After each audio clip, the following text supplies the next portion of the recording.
Okay, so there we go. Okay, off we go. So last time we finished section 5.4. New topic for today. We're going to talk about change of variables. FYI, section 5.5 is one of the ridiculously long sections of the book. So we're not even going to come, not even close to finishing today.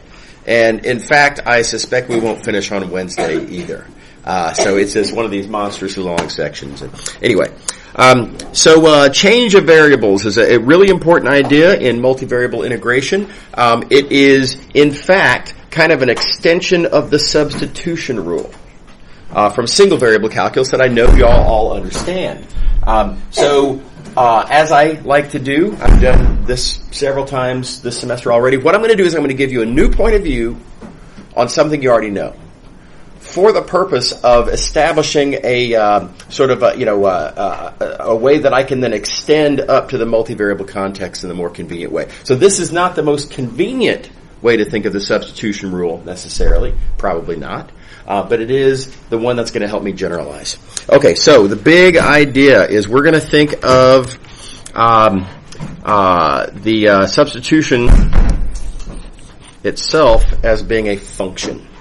Okay, so y'all are accustomed probably to writing stuff like, x equals g of t, and then, taking the derivative of both sides, shuffling things around, that kind of deal. But I want to think of this actually as a function. I want to think of g here as being a function that takes inputs from the t-axis and gives you outputs on the x-axis. Okay. All right. So, and then, with that said, I'm going to presume that I have an integral on the x-axis, and I want to figure out how to rewrite that as an integral instead on the t-axis.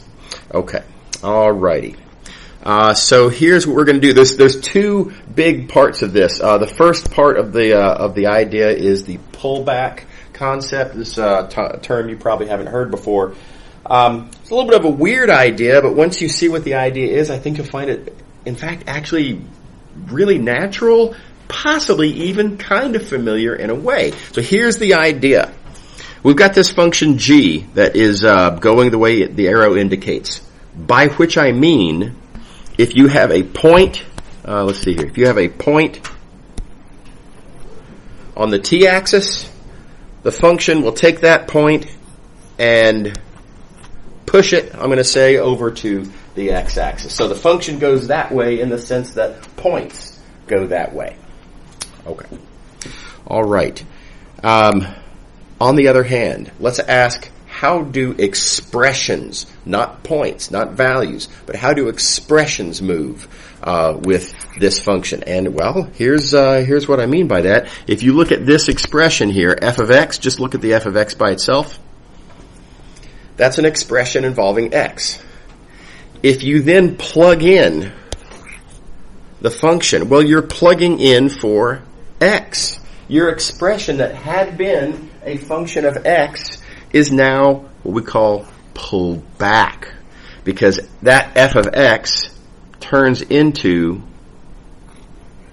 this. It turns into f of g of t. X, after all, is g of t. So we had an expression written in terms of x, and because of the function going to the right, that expression gets rewritten as a function in terms of the variable on the left.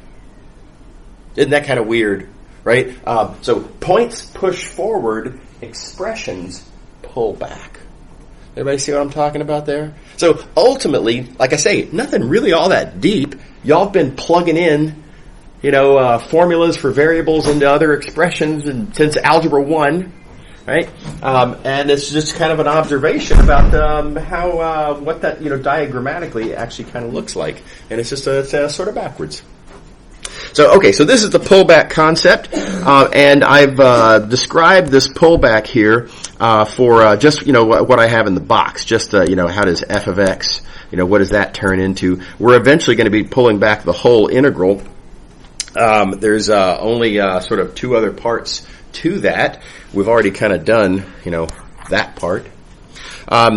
Next thing I want to talk about is the stretching factor concept. So this also relates to how you pull back. In particular, we're going to look now at this expression dx. So how do you pull back dx? Well, let's see here. dx represents, you might say, the size of a little subinterval on the x-axis, right? Okay.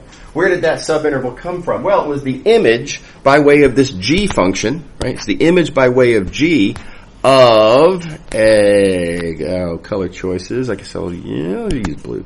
Of a little subinterval on the t-axis, right? You can imagine all the points in this subinterval on the t-axis, one at a time. They plug into the function. What comes out is a bunch of points on the x-axis, and you wouldn't expect these to be the same size. Of course not. G is some random weirdo function. Who knows, right? It's not necessarily simple, and so you're going to get a different sized little subinterval. So dt and dx are not the same. And the question, what we want to know is, all right, well, that dx, it's not the same as dt, but it's dt times something. There is a factor by which this size stretches out to this size, right? And this is what we're going to call the stretching factor. So how to figure out what that stretching factor is another kind of a flashback kind of thing. Ultimately, not that big of a deal. Momentarily, don't think of these as sizes. Think of them as changes, right? And so here, you might think of this as being the input change. You might think of this as being the output change. And we have an established role that, the relationship between input changes and output changes is the derivative. And so the stretching factor, the thing that tells you how much you multiply the input change to get the output change, it's the derivative. It's g prime. Yes? Is it just like u substitution, except instead of u, you have like g of t? Yeah. It's t's instead of u's, or x's instead of u's, depending on however. Yeah, the variable names that you use don't really matter. But yeah, totally. This is literally what sometimes gets called u substitution. Yep. I'm just calling it substitution to keep the variables flexible. Yeah. All right. So stretching factor. So this little piece, this little change turns into a larger change, as I have it drawn here anyway, and the derivative is the factor that you multiply by the input change to get the output change. Okay, so we're most of the way done with this again, new point of view on the substitution rule. Ultimately, this is just a substitution rule. In fact, you may even recognize, this is really just a formula representing the substitution rule, right? So hopefully nothing new in terms of results here, but probably something new in terms of perspective and how to think about it. Okay, so the last thing to talk about is the domain, so this initial integral from a to b. Another way to say that is that the initial integral goes from where t is equal to a to where t is equal to b. Now, when I relate that to an integral over here on the x-axis, well, there is no t on the x-axis, right? But the points over here correspond to the points over here by way of, that same function. And another way to say that is that when t is equal to a, that corresponds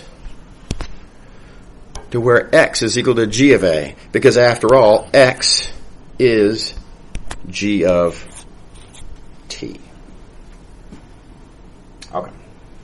All right. So, like I say, new point of view on an old result. And we're going to take then this picture, this strategy, this idea of, we're going to, view a function relating a domain and a target.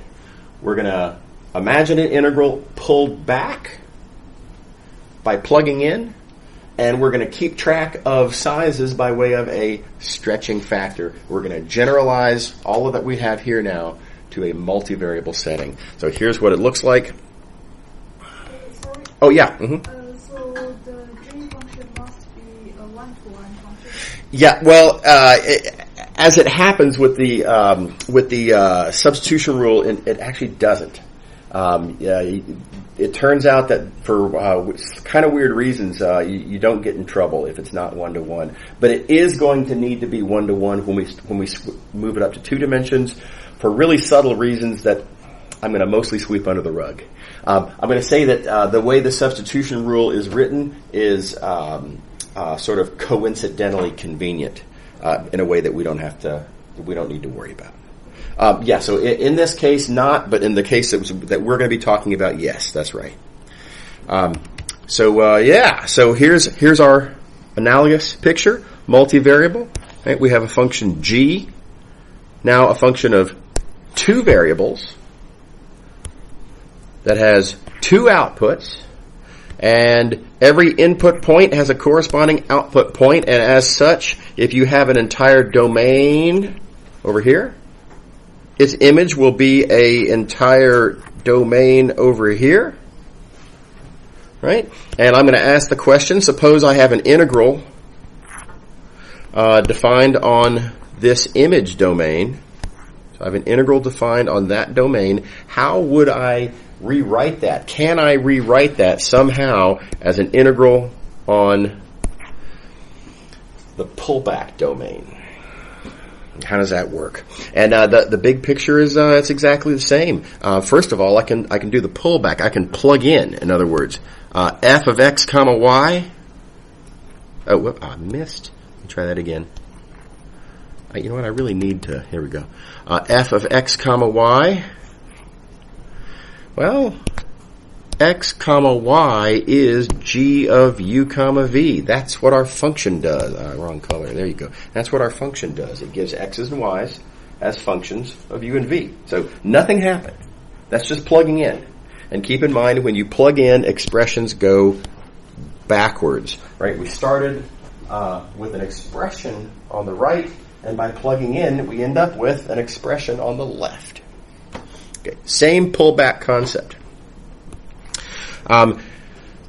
Analogous question about sizes. If we have a little piece of the domain over here that has size du dv, right? So a little piece of the domain, some area. If I were to ask, well, what's the area of its image over here? How much area do you get when you take all these points and look at their images? You know, what that little image thing. What is its area? Are these areas the same? Well, of course not. The g function is all kinds of weird and who knows what. Right? So we would expect that by being passed through this g function, you'd expect that this would get sort of stretched out and contorted in some way. Right? And as such, we would expect that the area of that would not be the same as this. Hopefully, presumably, it'll be some multiple of this. And so the question is to figure out what is that factor. What does G do area-wise? How much of an extra factor does that give in your areas? And I'm going to leave that momentarily unstated. But that's the idea, is that if you know how much areas get stretched out, then you can pull back dA, representing area over here. You can pull that back as, well, it's just a stretched out, stretching factor times the du dv that it corresponds to over here. Okay, so this is the big picture of what we call change of variables. And again, you see structurally, it's the same idea as the substitution rule, even though we didn't probably previously think of the substitution rule this way. Structurally, it's the same idea. It's just 2-dimensional instead of 1, and we don't yet know what our stretching factor is.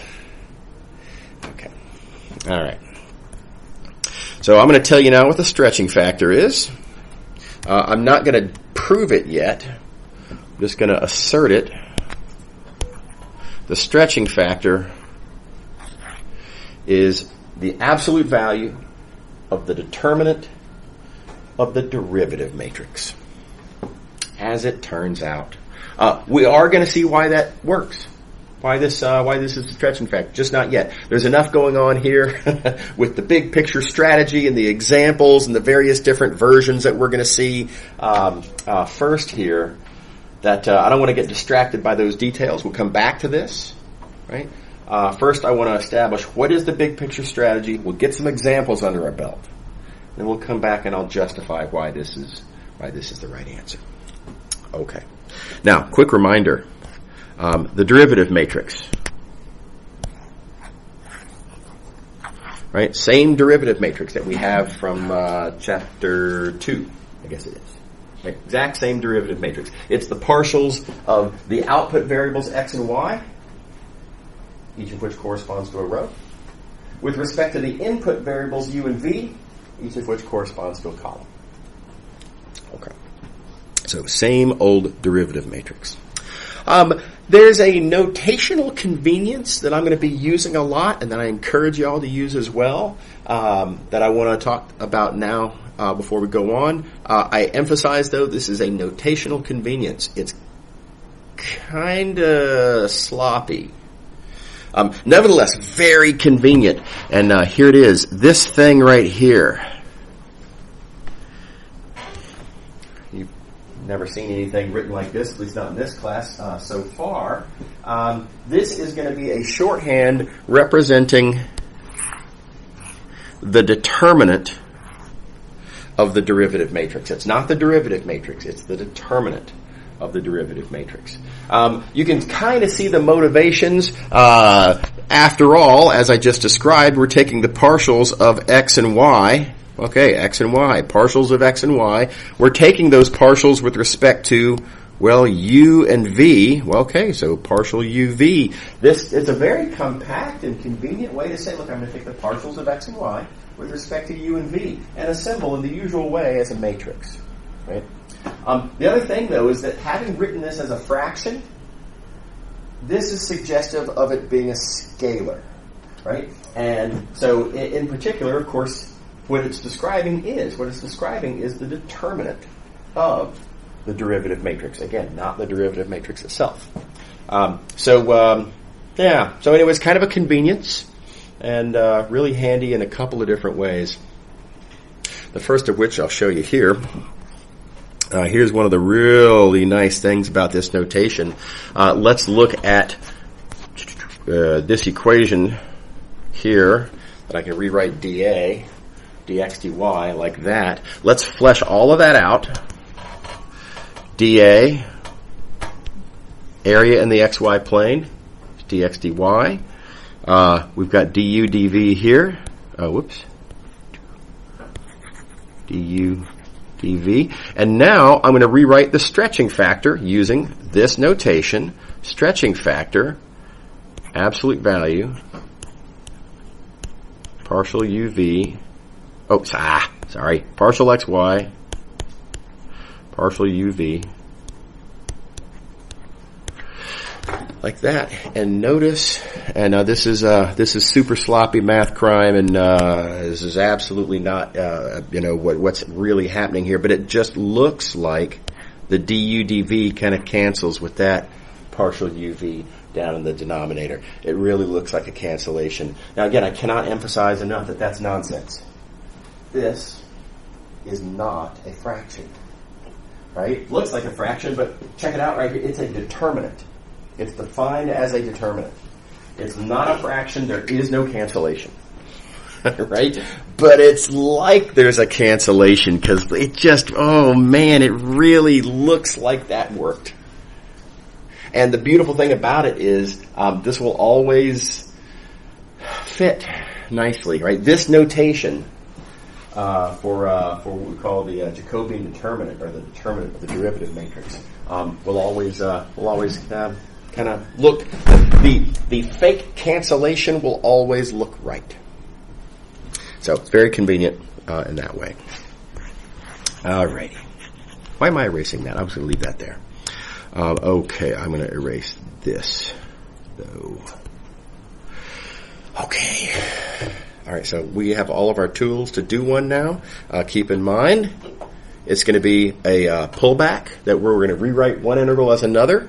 It's just going to be two-dimensional. We have our formula for our stretching factor. Off we go. Now, here's the thing. This first example, this is what I'm going to call a highly manufactured example. This is not real world kind of, this is not how you're going to experience change of variables most of the time. In particular, I'm giving us the change of variables function. The function, you might say, through which I am pulling back, right? Where I'm taking an integral on what you might call the sort of the output domain and pulling back to get a new integral on the input domain.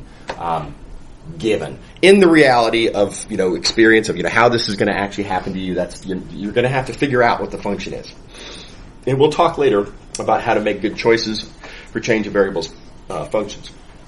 For the moment, though, again, just to get one under our belts, just to get one in the win column, given. Okay, that being said, we're going to start with the unit square in the UV plane. We're going to look at the image of the unit square over here in the XY plane, which ends up looking something kind of like that. A little bit of a weird shape, but there it is. So we've got an input domain, we've got an output domain, and we've got the change of variables function in between them. And I have been asked, you'll notice here, to compute an integral defined on that domain. This is an integral over this domain, and let's do the pullback. Everybody see what the question is? Questions? Feel free. Okay. First thing I need to do is figure out what is my stretching factor. Right? No, we're going to need the stretching factor. Let's see here. Yeah, the stretching factor, and we've got a formula for it. So let's compute. Notice we're going to need the derivative matrix. Then we're going to take a determinant of it. Don't forget to take the absolute values. So here we go. There we go. And so here is our change of variables function. I just want to clean up my mess. Here we go. Here's our change of variables function. We need to find the derivative matrix. Keep in mind, that's the partials of x and y, which correspond to these rows, with respect to u and v, each of which corresponds to a column. Okay. Further, don't forget. Now, I wrote it here for our convenience. I explicitly wrote right here that x comma y is what your change of variables function is giving you. Right? Easy to lose track of that. But if that additional note weren't there, then you'd need to remember for yourself that this first output, that's what x is, and this second output, this is what y is. Okay, so taking the partials first with respect to u, gives me that column. Taking partials next with respect to v gives me that column, and there's your derivative matrix. This thing here, keep in mind, is the determinant. So we have to take the determinant of that thing, and out comes that right there. Okay. Now, you do have to keep in mind, the stretching factor is not the Jacobian determinant. The stretching factor is the absolute value of the Jacobian determinant. And this is it's an important issue. So if you forget your absolute values, it's a problem. Your answer is going to be wrong by at least a minus sign, possibly worse, depending. But so don't forget to take that absolute values. How are we going to take the absolute value of 4uv minus 9? And how do you? You can't take the difference of the existing absolute value. I can't take the absolute value of this minus the absolute value of 9. It just doesn't work, right? So what you have to do is you have to analyze this thing whose absolute value you're interested in. We need to understand that thing better than we do. And we're going to do that one variable at a time. Let's start with u. What do I know about u? The important point I want to communicate is it's actually on the picture. U, there it is. And for the domain that we're interested in, u is always between 0 and 1. It says so right here. Everybody see that? We're pulling back to this is the new domain on which our new integral is going to be. U is always between 0 and 1. Likewise, V. What is V? Well, there's V. And notice V is always also, very conveniently in this case, also always between 0 and 1. So I can actually understand this expression here, this Jacobian determinant. I can understand this very well. It's 4 times small. That means that this first term is always no more than 4. And then I'm going to subtract 9. Guaranteed negative. How are we doing? Everybody see that? Yes. What happens if one or more of the variables changes? Well, every case is different. If this u were allowed to be negative, no problem. That would just make this term negative, right? So in other scenarios, it might be a problem. In this case, it remains this green expression that I have here always negative. Is that cool? Yeah. Okay. So I then need to take the absolute value of something that I know is negative. And if y'all think back to high school algebra, if you have something that you know is negative, its absolute value is the negative of it. Hope that rings a bell, right? Seems a little weird to say it, but an absolute value is the negative. Oh, wait, I thought it was supposed to be positive. Yeah, but it's the negative of the negative thing. Okay. All right. And so in this case, there's our stretching factor. Everybody with me? All right. Okay, it's all over but the shouting. A couple of little things we got to keep track of. Yeah, here is our original integral that we wanted to compute. Oh yeah, question. If it was positive, would it be the same? Yeah, that's right. If we were to know somehow that this is always positive, yeah, then the absolute values just kind of disappear. Yep. Where it gets really sticky is if it's sometimes positive and sometimes negative, and that is an ugly point. That if it were like above the line here, it's always positive, but below the line, it's always negative. Then, absolute values being what they are, we really would have to, I'd have to break it up into 2 separate integrals, one on this top part and one on the bottom part, and deal with each accordingly. And that might just make this whole process more trouble than it's worth. Possibly. Maybe not. It's hard to tell, right? I mean, this is actually this is a really ugly domain, if you think about it, right? In fact, the corners being where they are, either way you slice, you're going to get 3 chunks. So, but yeah, it'd be a bunch of bad news. Yeah. Okay. Alrighty. So again, our original integral that we want to compute is that. We plug in, aka pull back. Don't forget that this is x. So x is that. Right? Don't forget that this is y. So everywhere I see a y here, I replace with that. That's the pullback part for the integrand. Here we have stretching factor times du dv. There's the stretching factor that we just computed.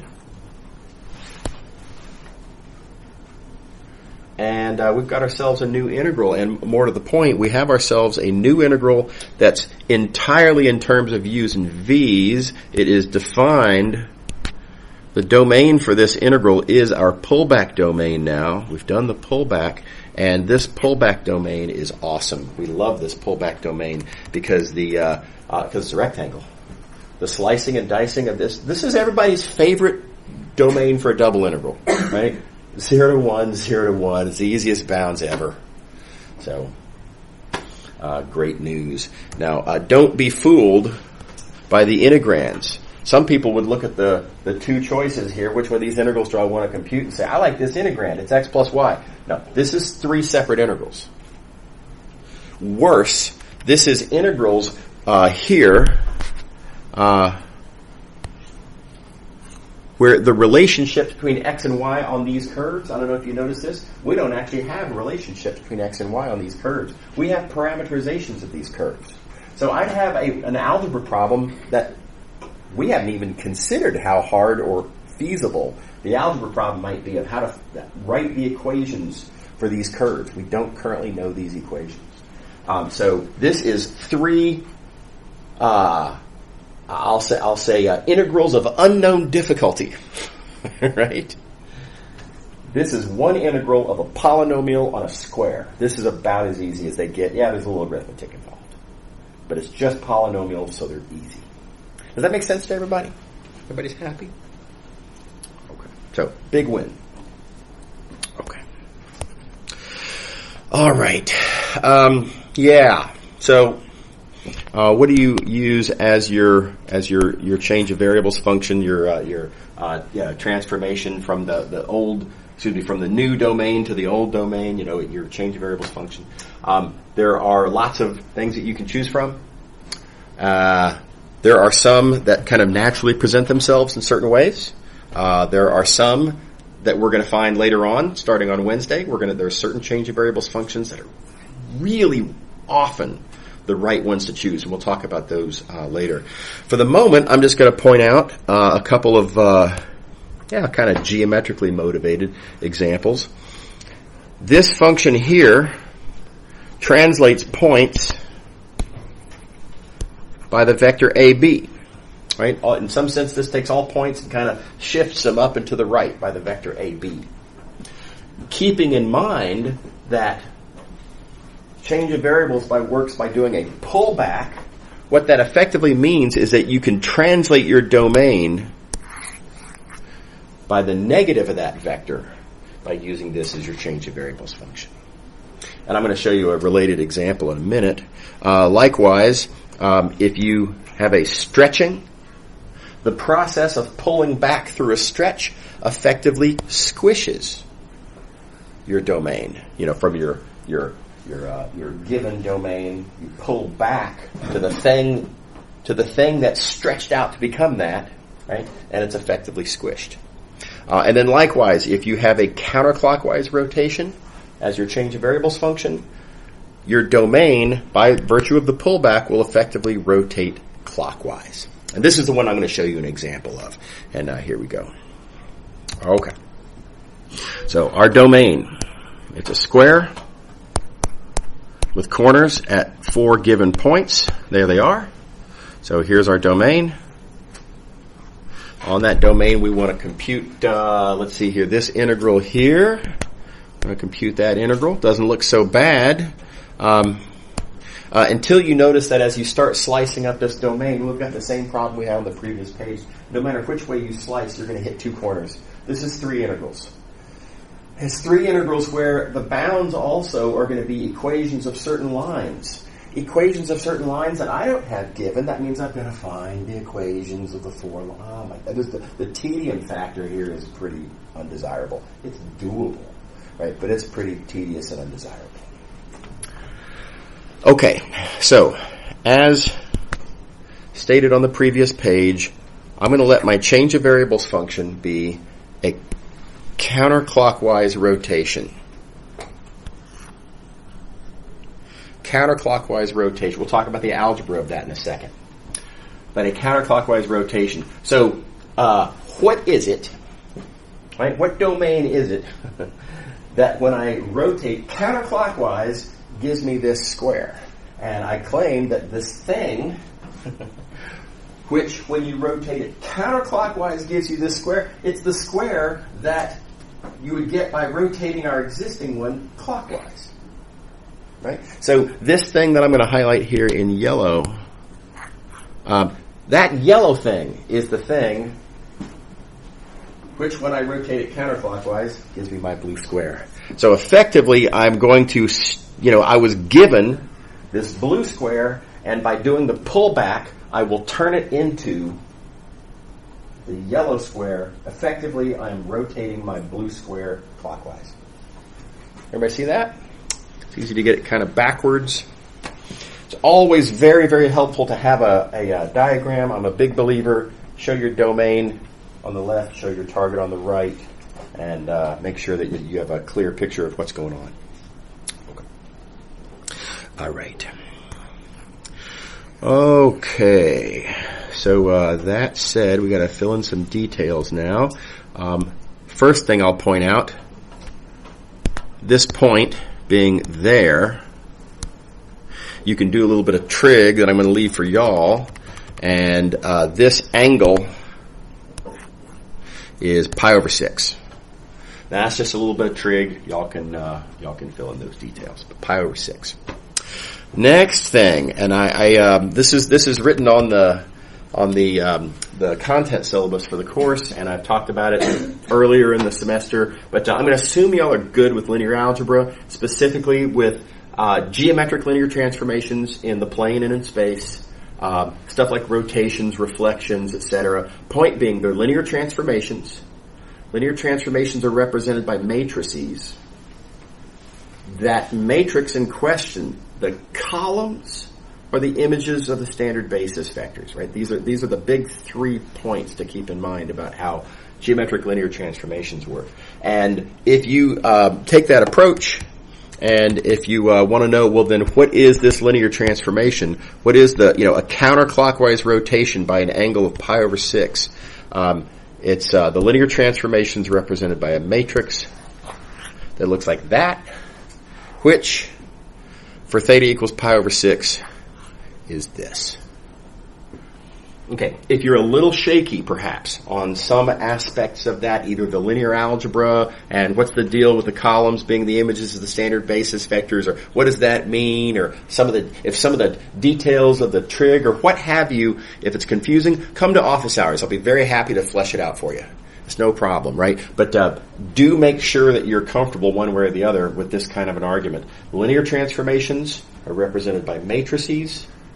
Matrices can be understood by their columns, and those individual columns are the images of the standard basis vectors. Okay.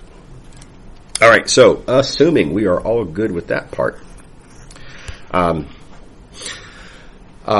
we need to understand our stretching factor for our linear transformation.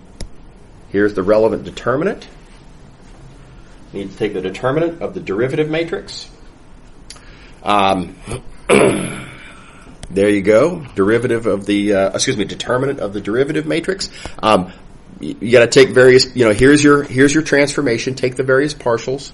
There's your derivative matrix. Taking the determinant, and it turns out, arithmetic to be filled in by y'all.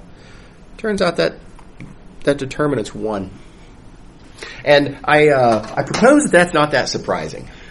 If you think about it. After all, it is literally a rotation, right? When you rotate, areas don't change. Nothing gets rotated into being bigger, right? Rotations preserve area, you might say. So this is what you might expect. And now just from a course logistics point of view, even though this is geometrically expected, and you could even kind of make a geometric case for it, in this class I do want to see the calculation. If a question is a change of variables question, part of the purpose of the question is I want to see that you know how to compute those Jacobian determinants in general. Okay, so please do show the calculation. Even though it's kind of, dare I say, obvious that it should be 1, I want to see the details. Okay, so we're in business. Here was our original integral on our old domain. Let's see here. What is this x right there? Well, x, first output from the change of variables function, right? It's that dot product, which is that. Let's see here. We've got a y there. What is this y? Well, y is the second output. It is that dot product. Namely, it's that.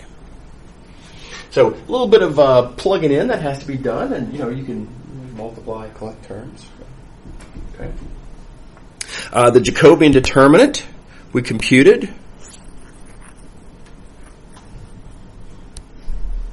Don't forget to take the absolute values of it. Of course, the absolute value of 1 is just 1. No problem. And we've got ourselves a new integral. Again, the point of which The big win of which is that this new integral, a slightly uglier integrand though it has, right? This stuff in here is a little bit less desirable as some couple of fractions and stuff, right? But our domain is our new pullback domain. It's a square. You don't slice through any corners. The bounds are constants. This is an awesome domain. This is, like I say, everybody's favorite domain for a double integral. Whereas we'd started off with an integral on that domain, and this one is pretty undesirable because of the corners, because of the equations of the lines, and just that's a lot of tedium. So, big win. What do you think? Everybody see how this works? Okay. All right. A couple of details. Somebody asked about this earlier. I'm sorry, I already forgot who. But there are a couple of asterisks. You do need your change of variables function to be continuously differentiable. That's just formality that it just doesn't work otherwise, and there's anomalous little annoying issues that come up. So technically it has to be continuously differentiable. Good news. Every vast majority of functions that you're going to deal with, and I think I can fairly say every function that you would want to use as a change of variables function in this class will be continuously differentiable. So that's just a doff of the cap to the issue. But again, as someone noted, they do have to also be invertible. And that's a little bit of an issue sometimes, usually not so much. The big standard choices of change of variables functions that we're going to be using a lot of, all invertible. So again, this just kind of has to get said. But anyway, for the record. Okay. Alrighty. Okay, got another example to show you. It is going to benefit from making an observation in advance that we will use. I want to entertain the question of what happens if instead of your change of variables function going, what you might call left to right, what if it just happens to be that it's easier to write down its inverse? What if it's easier to write down the function going the opposite direction? And how can I compare this stretching factor, where x and y are my outputs, u and v are my inputs, right, when I'm going that way. U and v are the inputs, x and y are the outputs, so this is the appropriate Jacobian determinant. How do I compare that with that of its inverse, where x and y are now the inputs, and u and v are the outputs, and so the stretching factor would be the partials of the outputs u and v with respect to the inputs x and y, right? Is there a relationship between these two stretching factors? Now, I have to warn you, it's tempting to say, oh yeah, look, see, these are fractions, and so they're reciprocals of each other. They're not fractions. This is notational nonsense that we write down for certain, because it happens to be convenient in a different context that isn't what we're looking at here. Right? So you cannot just say, oh, these are fractions, and so I can flip them. What you can do is argue that whatever area I might have over here, if I push it over there and then come back the other way, well, whatever u and v I started with, translate to x and y, translate back to, you'll get the exact same u and v. So nothing happened. So altogether, this purple composition clearly has stretching factor of 1 because it didn't do anything. And as such, then you can see, of course, we've got a product here. We've got, we did the blue stretching factor first, followed by the green stretching factor. So that means that this product is 1, and that means that, well, in fact, even though you're not allowed to treat them as fractions, it turns out that even in this new way, they still behave like fractions. So, yes, in fact, you can flip them. Not because they're fractions, they aren't. But they behave like fractions in this new way now. Does that make sense to everybody? So this is a good news kind of a story. So yet another reason why I like this notation. It's in recognition of yet another nice form of behavior that we want to be able to capitalize on. Okay, so that being established, here's the next example. I really like this example. This I'm going to say looks manufactured. This looks artificial. That's not true.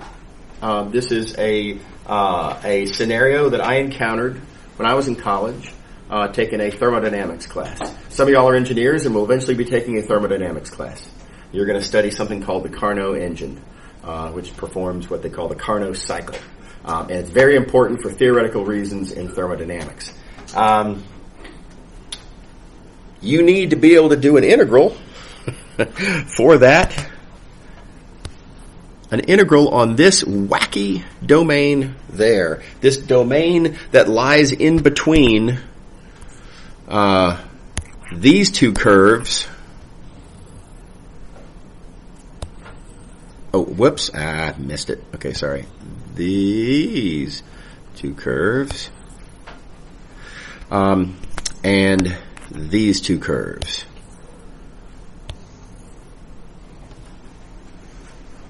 Yeah, it just turns out this little region here, very, very important in thermodynamics. So, how are we going to do that integral? Again, if you kind of brute force this, if you just kind of come straight at it and try to slice up this region, you're going to hit corners either way. You're going to hit two corners, and so it's pretty undesirable to do it that way. So here's the trick. By the way, this trick I'm about to show you is very clever. It is not the sort of thing that I would expect you to dream up on your own, which is why I'm showing it to you, right? So the point is I used to get freaked out when I was in college because my professor would show me these really slick moves. I'd be like, wow, am I supposed to be able to dream up new slick moves like that? And I somehow didn't get the memo that no, that's why he's showing them to me, right? So anyway, I'm showing you the trick here. Here's the trick. The trick works when the following is done. First, you have to write your equations as level sets. Right? So you notice in each of these equations here, I have stuff equals constant. Right, so all four of these curves are level sets. Yeah? Everybody good? Okay. That's the first part of the trick. You'll see why that is important in a moment. The next part of the trick is that you need for the resulting left sides to represent two functions. So notice, that's just how this algebra works out. I've got xy, of which I'm looking at a couple of level sets. And then I've got xy squared, of which I'm looking at a couple of level sets. Right? And what you're going to do, this is the trick, right? This is the little thing that makes it all work. Make those functions your change of variables function. And notice that this defines a function going that way. It's going the wrong way. We are accustomed to having our change of variables function going that way and pulling back through the change of variables function. This function's going the wrong way. Right.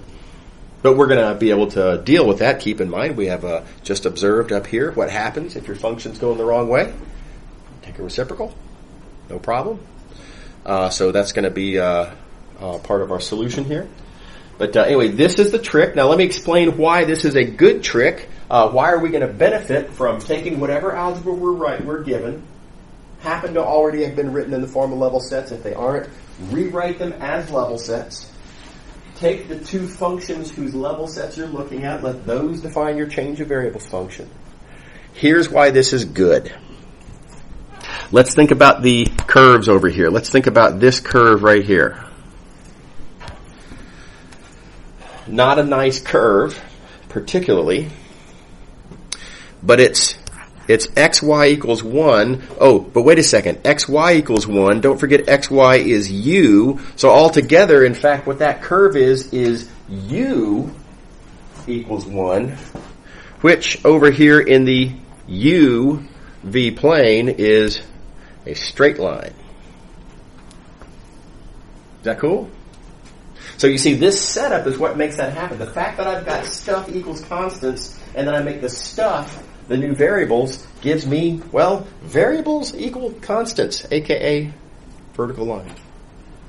Or as in the case of this one here, right, that line right there, xy squared equals 3. Oh, wait a second, but xy squared is v, so this is just v equals 3. That line. So really clever trick to set it up this way, and then you have a new domain that's clearly a nice, pretty little rectangle, and a lot of good opportunities there. Now you do have to be careful with a few other details. We are going to need those stretching factor. The only stretching factor I know how to compute is this one, because I have the formulas for u and v. So I can take the partials of u and v with respect to x and y, and I get this stretching factor there. That's not the stretching factor we need. Real quick, let me point out what we need. I need to rewrite dx dy. In order to rewrite dx dy, I need, and gotta love this bogus but convenient little point of view there, I need partial xy, partial uv in order to make make it go the right way. So how am I going to get partial xy, partial uv? Well, again, just as previously noted, it's the reciprocal, and so there you go. So 1 over xy squared, and putting that in there, the algebra turns out that your integrand is this thing right there, x to the 7th times y. How are we doing? Is everybody okay? And the ugly little annoyance, and then I'll call it a day, the ugly little annoyance is, how do you convert x to the 7th times y into u's and v's? See, I need this to be in u's and v's. And I have bad news. I'm sorry. It's different with every question. This is not exactly algorithmic. The trick I use here is that this thing that I want to convert, I need to write that in terms of u and v. Okay, so keeping in mind u is xy, v is xy squared. If I want to rewrite this product of powers of x's and y's in terms of u, which is the product of powers of x and y, and v, which is the product of powers of x and y, how am I going to get this product of powers in terms of these products of powers? Well, my speculation is that it might be a product of powers of those products of powers, because after all, a product of powers of products of powers would give me a product of powers. So this is what I speculate, right? The guess that I make is what I've got in orange here, and it's just on the basis of what u and v look like and what my integrand looks like. It just, I feel like maybe that might work. What that guess is going to be different. In other examples, you have to tailor your guess to the circumstance. And and then you can work out the details here. I mean, finding the actual A and B is just a matter of kind of multiplying it out and identifying. And then there you go. Those being the A and the B. This is how you rewrite your integrand in terms of u's and v's. So a couple of little ugly bits, but effectively, though, we can make our change of variables functions go backwards, as might be convenient, depending on the circumstance, and that's how you deal with it. Okay, we're out of time. Sorry I went over. Good to see you all again. I hope everyone had a great weekend. Have a great rest of your Monday. We will pick up here on Wednesday. Have a good one. And don't forget to stick around for a second if I didn't check you off on attendance just yet.